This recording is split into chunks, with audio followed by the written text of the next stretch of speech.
Alright, so I'm in Oroville. My hair is funkified, so now I'm messing with my hair. Okay, so Oroville, California, April 27th, Friday at 3 o'clock, 3:05 p.m. downtown Oroville. And I don't know what building that is, but it's a government building. It's the one with Ishi on there. Sitting on a rock. And that's it. So, I'm gonna make a video blog 48. So I want to continue discussing my life. So Chico, California, 2012-ish. I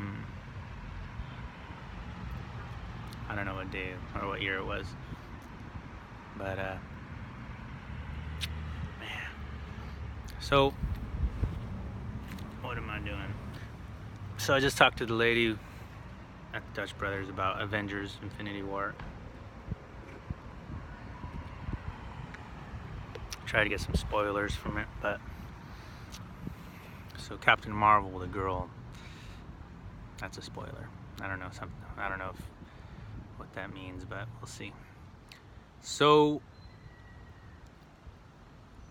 okay, so I moved out. Let's just start from there. Live with these people. One of them was, like I said, the girl that moved out. I don't know, she was in her like middle 20s or late 20s, I don't know. She was kind of just like, hey, going like kind of laid back, but kind of tell she was, I don't know.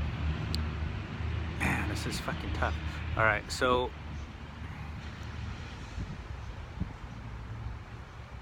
the other people that lived there, there was this one guy that I don't know what he was, like Middle Eastern, I don't know what, like he, brown dude, tall, bald head, Monty or something, or some Montal, I don't know, I forget his name. Kind of like a goofy kind of.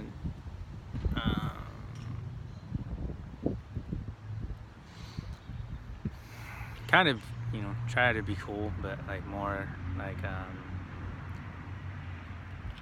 a wannabe bro guy, like a bro guy, but like I don't know, more nerdy than bro. And then there was this. He was kind of young. He was like early 20s, and then I don't know if these guys were all in college, or if, I think they were like out of college, like finished with, like still there, still in the college place, but not in college anymore. So I don't know exactly. And then there was this guy and the girl that lived downstairs in the room, and they seemed like they were there for the whole time, like they were the ones with the responsibility of the lease, other than the girl that was moved, I guess, I don't know. So one girl was overweight, kind of blonde girl, that worked at McDonald's. I think she was a manager of McDonald's over on I don't know, by Cohasset Road or something, so East Avenue or something. And she was in her late 20s maybe, I don't know. But her and the guy was like a light haired blonde, like a dark, like a sandy blonde haired short guy, about around my height. And and he always played video games. I don't know if he was like, what do you call that? Like, not mentally retarded, but like, I don't know, autistic. I think he was autistic. Some like, because he would like not focus a lot. He would not be able to like. It was really weird. Anyway, so and the girl was like from Paradise. I don't know where he was from. And then, so it was weird because this is where I had to rent a room, and it was really dirty. Like they were like the kind of people that had like alcohol and beer bottles and like bongs, and like cans, and garbage was all overflowed, and the sink was full of dirty dishes from weeks and weeks ago. So it was kind of like that, and I was like, all right, I just got to be here for a little while. I mean, they were nice enough, the other girl, there was another girl upstairs, so she was a black African-American girl. She also worked at McDonald's, I guess. I don't know, they were the McDonald's people, and she, I don't know, she had a scar on her chest. It was really weird. It was like, she said it was from, I don't know what it was from, but I don't know. She seemed a little more mature than the rest of them, but she was kind of like, you could tell she wasn't from that town, but she also was kind of homely looking, I guess, like kind of skinny, but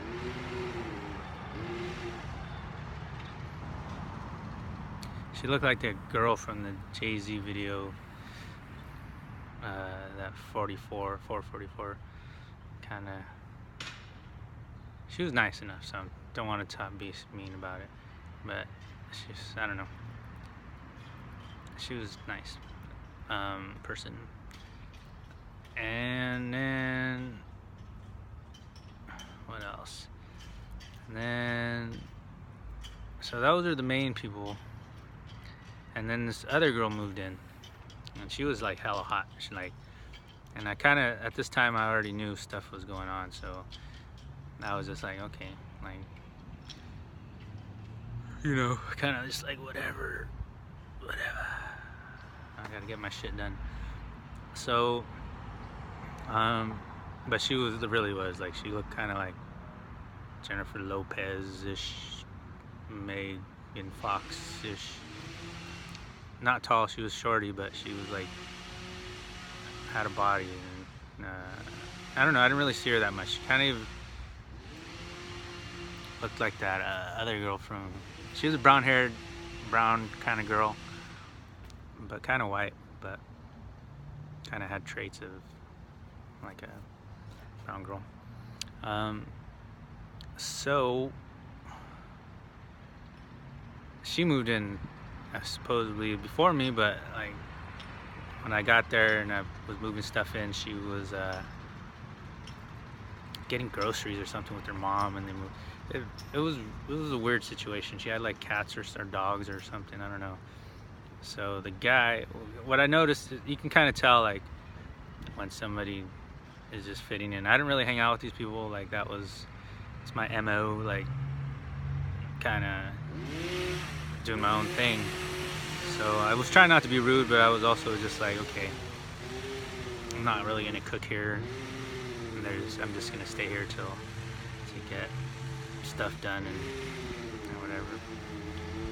So I don't know, somehow I had Netflix. I don't even know how I had Netflix.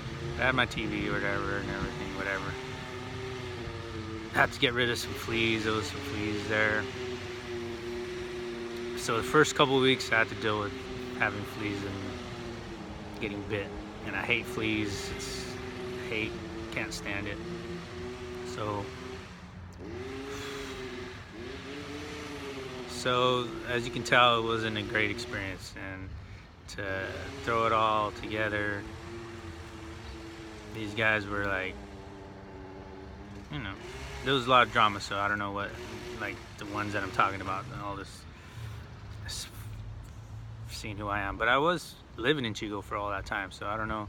The drama just kept building and building and building and building. I don't know who was building what, and how all this stuff like became some fucking crazy ass huge endeavor of the town. Fucking seriously, like I didn't know the full extent of it, but at this time it was like, because at first it started with people I knew, where it was, and I'll go through that later, but these are just the places I lived and I had to deal with this people. And at this time I was playing music already with the Ramona Skye guys, and all these people were new. I didn't know them before, so they were like you know, this people.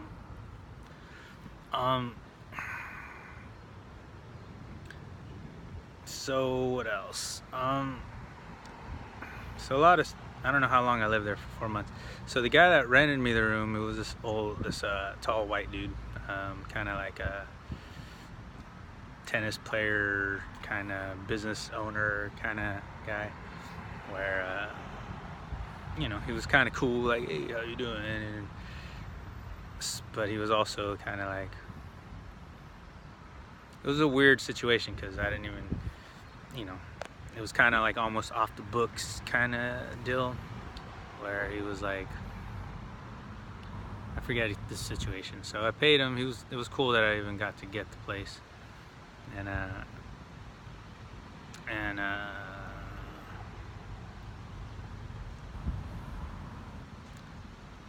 don't know, it was weird. It was just weird. Like, I don't know how to explain it more than that.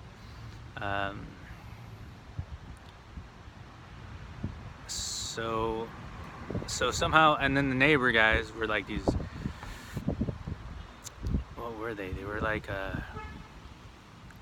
these frat boy looking dudes that were like always in hiding. They were like, I don't know if they were drug dealers or just frat guys or what, how they were, like some fucking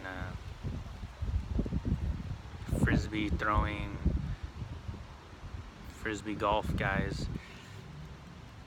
And they had this big ass wolf. Like, I didn't see him towards the end of I was there, and had my paint stuff in the back, and somebody spilled some of my paint, like, so that wasn't me, but somebody must have, dog did it, or I don't know. So, but man, fucking big ass wolf was like on his 4 legs, was like almost as tall as me. Like, it was, I don't know, I've never seen an animal. It's like a bear. But, you know, I was like, fuck, dude, I'm gonna have to kill this dog or what, like, or wolf or whatever, because it just came out, and I was just like, what the fuck? And it ran around like a goofy dog, and then ran back inside. But I was just like, wow, dude, that's like the craziest fucking animal I've ever like been around like that. So that was weird. But the guy was just some white dude that was some kind of preppy-ish kind of dude. I don't know, probably a weed grower, who knows, seriously. So that's where the story kind of gets involved. So what was happening at this time was, you know, through all this time, it goes through the whole people, all these towns, everybody, and that's why I put it in the weed grower place, because that's what was popping off, and I didn't know too much about it. So this is before I lived, this is when I first started B college, like, I don't know, a couple semesters in, or a semester in, and teaching at B college, and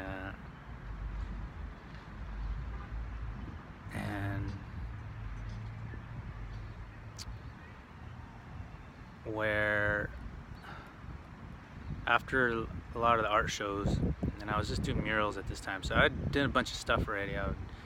Like from 2009 to 2011, I did all the art shows and the music shows, and like I was doing all this stuff. So at this time I was just like I was just really concentrating on making money. So doing the Butte stuff and finishing the mural over at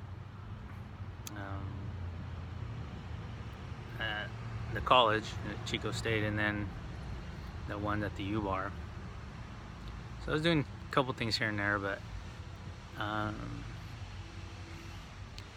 but before that, so was where all this stuff was happening I didn't know. So this time I was already kind of like, you know, just observing people, because I was like, okay, like, and I was dealing with other shit like I had said before. So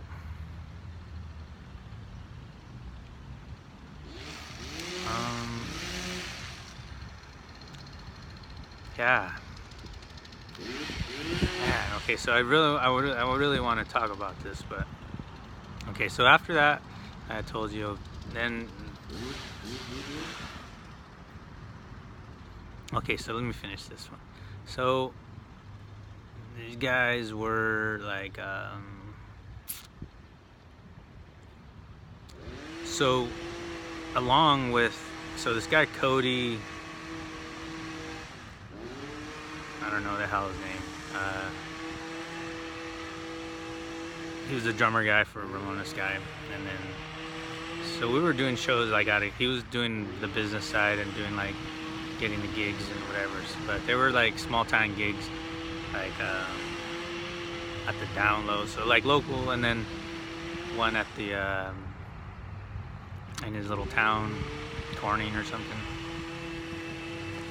Basically no audience. It was just like, you know, a little group of his buddies. And then in San Francisco at some Irish bar, you know what I mean? So it was kind of like, okay. But Christian had some cool friends that were like, would come to the show, so that was cool. So it was kind of weird because I wasn't sure the mixture between the two. Because Christian was a Mexican guy from the Bay Area somewhere. It looked like his parents were pretty well off, and like, but you know, he spoke Spanish and stuff like that, and like, but he was also rock and roll, like, I don't know, kind of feminine, like, so I was always kind of unsure, like, but he never came on to me or nothing weird, so I don't know. So we were cool. I mean, he's a good musician, but he also had like his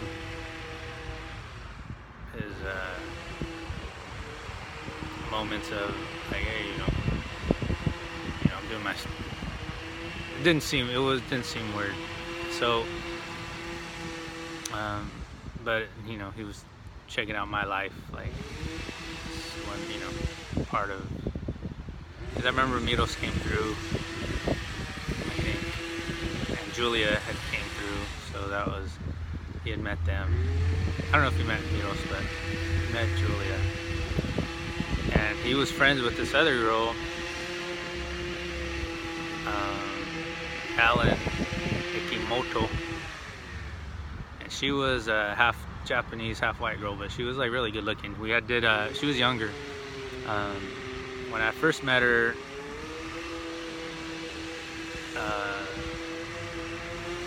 that I remember, it was when I first did a show at Lost, so it was one of the first shows, and she was hanging and painting.